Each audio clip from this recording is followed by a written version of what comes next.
नमस्कार बच्चों, स्वागत है इस सेशन में। जो ये टॉपिक है क्लियरली मेंशन है यहाँ पर कि एक सम्मेलन होता है, हर इम्पॉर्टेंट सम्मेलन है, ये अंतर्राष्ट्रीय सम्मेलन है, इसे कहते हैं ब्रिक्स सम्मेलन। तो ब्रिक्स सम्मेलन के बारे में कुछ बातें यहाँ पे हम ध्यान से डिस्कस करेंगे। तो पहला जो क्वेश्चन बनता है ब्रिक को लेके, यहाँ जो हेडिंग है दिख रहे हैं, पुतिन ने, है ना, कि बुलावे में पीएम मोदी जाएंगे रूस। मतलब ये तो क्लियर हुआ कि रूस में आयोजित हो रहा है हमारा जो ब्रिक्स सम्मेलन है। मैं वन बाई वन सारे पॉइंट पे आऊँगा, यहाँ सुनते रहना। 10 साल में 7वीं यात्रा हो रही है, 22 से लेकर 23 तारीख को होने वाला है ये अक्टूबर में। और सम्मेलन में प्रधानमंत्री शिरकत करेंगे, मतलब पीएम जा रहे हैं, तो मुद्दा कहीं ना कहीं इंपॉर्टेंट होने वाला है। ठीक है, क्यों, समझेंगे उस बात को। उसके पहले कुछ फैक्ट को मैं यहाँ पे कलेक्ट कर रहा हूँ, उसको ध्यान से सुनते रहिएगा। राइट, देखिए ये जो न्यूज़ है नई दिल्ली से है, और इसमें 22 और 23 अक्टूबर को कजान शहर में, मतलब कहाँ आयोजित हो रहा है, कजान में। कहाँ हो रहा है, कजान। कजान में आयोजित 16वें नंबर की ब्रिक्स शिखर सम्मेलन में हिस्सा लेने के लिए रूस की यात्रा में पीएम जाने वाले हैं। ठीक है, इसमें बहुत सारे डिस्कशन होंगे, पहले हम टॉपिक में आते हैं। तो कहाँ पर हो रहा है, कजान में हो रहा है। राइट, ध्यान रखना है कहाँ पर हो रहा है, कजान में 22 और 23 तारीख को। Kazan is a city in USA, रूस। ठीक है, और इस सम्मेलन में कौन से नंबर का है क्या बताएंगे, 16वें नंबर का। कौन से नंबर का, 16वें नंबर का। ठीक है, ये हुआ। दूसरा इसमें हो सकता है हमारे जो चिर प्रतिद्वंदी हैं, बहुत ज़्यादा करीबी दुश्मन हैं, ठीक है, भारत के लिए बहुत चुनौतीपूर्ण देश है, उसका नाम है आपका चीन। चीन के साथ जो चीन के राष्ट्रपति हैं उनका नाम है शी जिनपिंग। जो तस्वीर आपको दिख रही है यहाँ पर, ये है आपके व्लादिमीर पुतिन, जो कि रूस के, है ना, राष्ट्रपति हैं, रूस के जो हेड ऑफ कंट्री हैं। ठीक, ध्यान रखिएगा यहाँ पर। दूसरा ये है कि जो चीन के राष्ट्रपति हैं उनका नाम है शी जिनपिंग। राइट, तो ऐसे में समझ में आ रहा है कि बड़े बड़े नेता मिलने वाले हैं, बहुत गर्मा गर्मी होने वाली है, गहमा गहमी होने वाली, बहुत सारे मुद्दे पर चर्चा हो गया। ठीक है, दूसरा देखेंगे यहाँ पर कि जो इस ब्रिक्स का इंपॉर्टेंस क्या है, ब्रिक्स का इंपॉर्टेंस क्या है उसको समझना है आपको। तो ये इंपॉर्टेंस यहाँ समझ में आता है जीडीपी में इस ब्रिक्स कम्युनिटी का। जो ब्रिक्स यहाँ पर जो देश हैं हम डिस्कस करेंगे, यहाँ पर देख लेते हैं यहाँ पे कौन कौन से कंट्रीज़ हैं। तो पहली कंट्री है रशिया। राइट, दूसरी कंट्री है चाइना, तीसरी कंट्री यहाँ पर आपको मिल रही है इंडिया, 3 कंट्री हो गए। चौथी कंट्री है south Africa, and next country हमको मिलता है यहाँ पर ब्राज़ील। देखिए ध्यान रखने वाली बात कि 2009 में जब ये संगठन बना, तो फिर ये संगठन शुरू में ब्रिक था। ठीक है, Brazil, Russia, India and China. 2010 में इसका एक नया कंट्री बनता है, दैट इज़ साउथ अफ्रीका। ठीक है, तो 5वां देश बनता है, कौन बनता है, साउथ अफ्रीका बनता है। और 2009 में ब्रिक्स नहीं बोल रहा हूँ, ब्रिक की पहली बैठक होती है रूस में, होती कहाँ होती है, रूस में। ठीक है, ब्रिक की जो पहली बैठक है ये एक शहर में है, उसे कहते हैं येकाटेरिनबर्ग। ठीक है, तो येकाटेरिनबर्ग इस सिटी ने साउथ अफ्रीका, वहाँ पर हुआ था। उसके अगले साल साउथ अफ्रीका हमने शामिल कर लिया था एज अ मेंबर। ठीक, माने 2010 के बाद केवल 5 कंट्री रहे। लेकिन अभी ध्यान रखना, इसमें 4 कंट्री और ऐड हो चुकी हैं, जो यहाँ पर आपको ब्लू कलर में जो चीज़ें हाईलाइटेड दिख रही हैं उस पर ध्यान देना। ठीक है, जैसे यहाँ पे कंट्री दिख रही है, उसका नाम ईरान है। ठीक, ईरान आपको क्लियर दिख रहा होगा आई थिंक। दूसरा हमको मिलता है यहाँ पर इजिप्ट दिख रहा है आपको। तीसरा इथियोपिया दिख रहा है ना। ईरान एशियन कंट्री है, इजिप्ट अफ्रीकन कंट्री है, इथियोपिया भी अफ्रीकन कंट्री है, UAE and Saudi Arabia. UAE भी एशियन कंट्री है, सऊदी अरबिया भी एशियन कंट्री है। तो मतलब 2 अफ्रीकन कंट्री को और साथ में 3 एशियन कंट्री को इसमें शामिल किया गया है।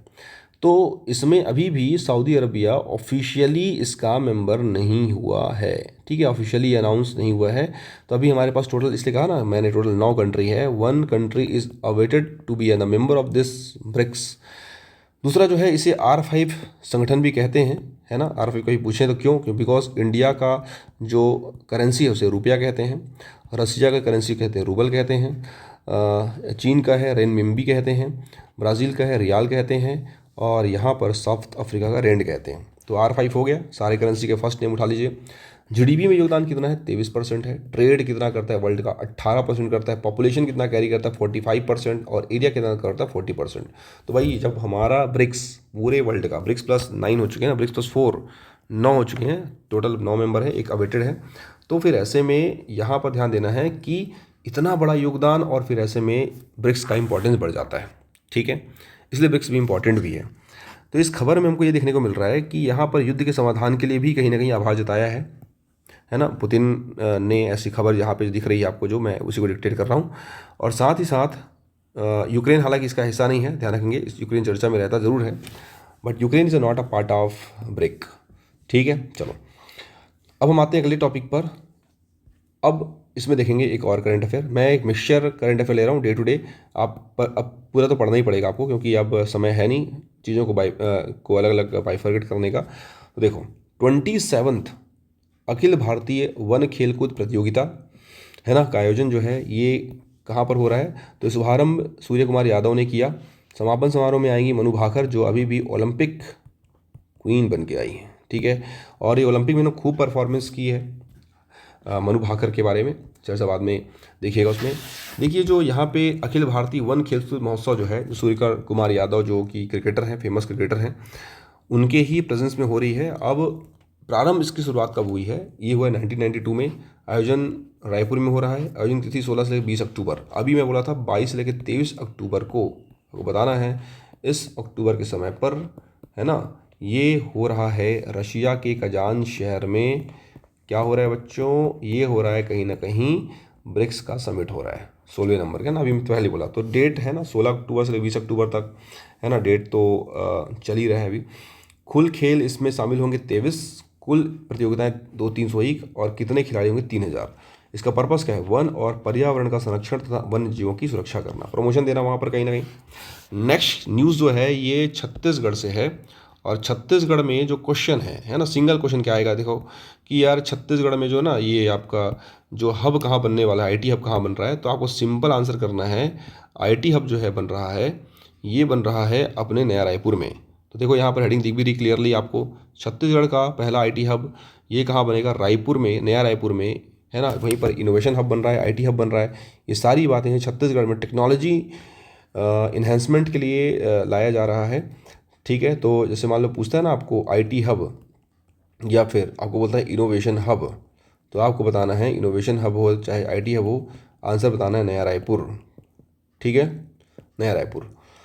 तो इसमें हम ये क्वेश्चन जान सकते हैं कि इस आईटी हब से फ़ायदा क्या होगा, या फिर हमसे हमारे छत्तीसगढ़ में आईटी हब को इस्टेब्लिश करने के लिए किस राज्य ने या किस शहर ने कंट्रीब्यूट किया है।